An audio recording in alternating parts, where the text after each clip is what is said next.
Anyone who's been paying even the slightest amount of attention can see that many of the so-called experts have been wrong on virtually every point in the last 2 years, from lockdowns to the injections being safe and effective.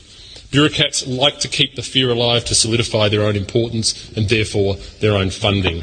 And if there's one word I never want to hear again, it's modelling. When was the last model that was proven in hindsight to be accurate? It's not just the COVID experience which bells the cat on the rise of big government.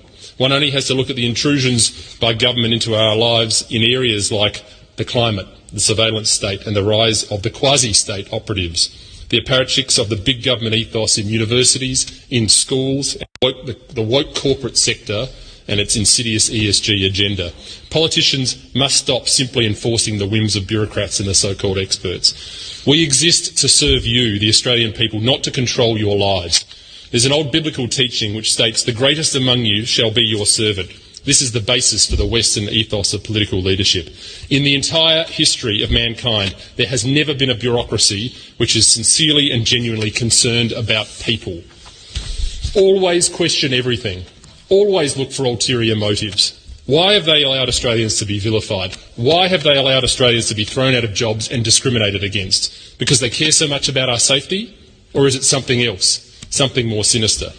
Nobody should ever take the risk on the promise of being granted their freedom back. This is the stuff of tyrannical authoritarianism. And I hope Australian politics realises that Australians have had enough of having their lives run by people far removed from them. This is Australia, not the People's Republic of China. We should be governed by the lowest and least centralised level of authority as possible to preserve our basic freedoms, including freedom of movement, speech and choice. It's time we scaled back the power of these bureaucracies, and it's time that politicians who say they love this country to go out and prove it. It's time we drain the Billabong.